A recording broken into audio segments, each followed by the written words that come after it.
Hi, Jeff Ehrlich, Debt Free Squad. Welcome to lesson number 30, buying a home. So you have decided to take the plunge and buy your first house. What now? We all read about our current economy and the dismal state of home ownership. It seems pretty dismal, but it doesn't have to be. Owning your own home can be one of the most special and important decisions you can make in your life.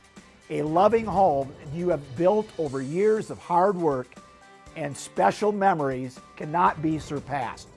Careful consideration can make your home your castle. In my opinion, under the right circumstances, home ownership is a very important piece of the puzzle for a comfortable retirement. I have read many articles discouraging home buying and opting to rent instead. And many times that is the best option for you. The one area they fail to discuss is the rent payment. Yes, it may be less than a mortgage now, but what about 10 years from now? And what about when you retire after working for 40 years? Robin and I started renting in 1974 and paid $165 per month for a one-bedroom apartment. I was only making $7,500 per year as a high school teacher. Today, that same apartment in California is almost 10 times that amount. So if rent were $1,500 today and it increases 10 times in the next 40 years, you would be paying $15,000 a month for rent. Today, Robin and I have a paid-for mortgage and will never have to pay rent during our hopeful 20-plus years of retirement. In addition, over the last 50 years, homes have appreciated approximately 5% per year. Because you are leveraging money, when your $300,000 home increases 5%, your home is now worth $315,000. Robin's dad and mom built their home in California for under $15,000 in the late 1950s. And in 2012, it sold for close to $500,000. That will never happen if you rent your entire life. And that is another reason budgeting for a home purchase is something you need to get serious about. The Debt Free Squad asked Teresa Mihalik, one of our writers and a real estate broker in Orange County, California, what is the number one biggest mistake a buyer can make? Here was her answer. Buying a home that they cannot really afford, even though the bank says they qualify. Just because a loan officer sells you what looks like a great loan at a great interest rate, and just because an underwriter says, sure they qualify, even though I've never met them, don't know their personal goals, and have no concern about anticipating hardship down the road, doesn't mean you should do what they say you can do. You have to consider the big picture of all your finances. Teresa says to ask yourself these 6 questions. Number 1, can I really afford this payment along with my other payments for car, credit cards, food, entertainment, and lifestyle?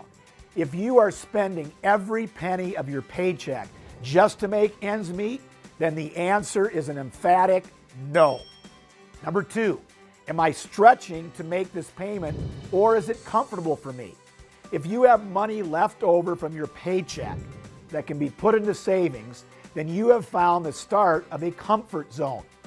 Keep working toward the goal of saving as much as you can so you have reserves.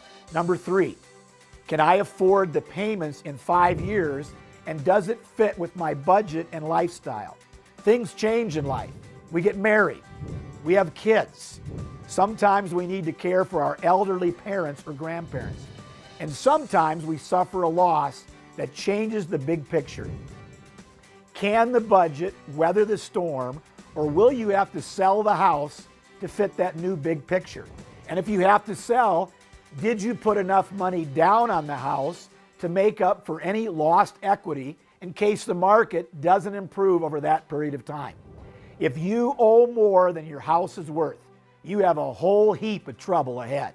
Number 4, what if the worst happens and I lose my job or a personal tragedy affects my ability to make my payments? Do I have enough savings in reserve to cover payments until I get back on my feet? Or did I make a mistake and sink every dime I have into buying the house and face losing it? I can't stress enough how important it is to have money in the bank to anticipate a problem, whether it be short-term or long-term. You have to budget for this. Denial is not an option. Number 5, did I consider everything that goes into the payment? It's not just the mortgage you are paying. Don't forget about property taxes, insurance, association dues, utility costs, maintenance, repairs, decorating expenses, and landscaping. And finally, number 6, do I love the house enough to work hard to keep it, nurture it, and make it my loving family home? If you love it and can picture yourself there for many years to come, all the budgeting and hard work will be more than worth it. So don't be afraid to take the plunge. Just think it through. Talk to family, talk to friends, consult experts, do your homework. Make sure you have considered everything before making that offer. It's the beginning of a beautiful thing. Make sure to keep it that way for many years to come. Next week, we will talk about the reality of being underwater with your home, owing more than it is worth, and what you can do.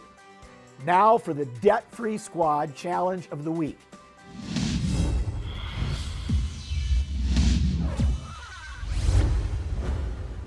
If you are looking to purchase that first house or are thinking about selling to move up or downsize, then set up an appointment with a local realtor that knows your area and is a top producer that has been in the business a while.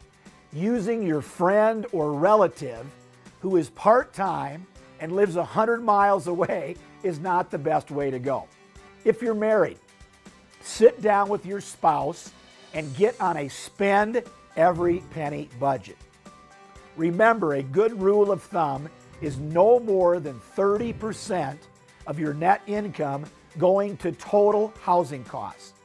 So if you take home $4,000 per month, then that amount is $1,200. Also, a great way to go is to have 20% down and a 15-year fixed loan. I realize in the state of California, that's pretty difficult, but you don't want to be house poor. See you in the next lesson.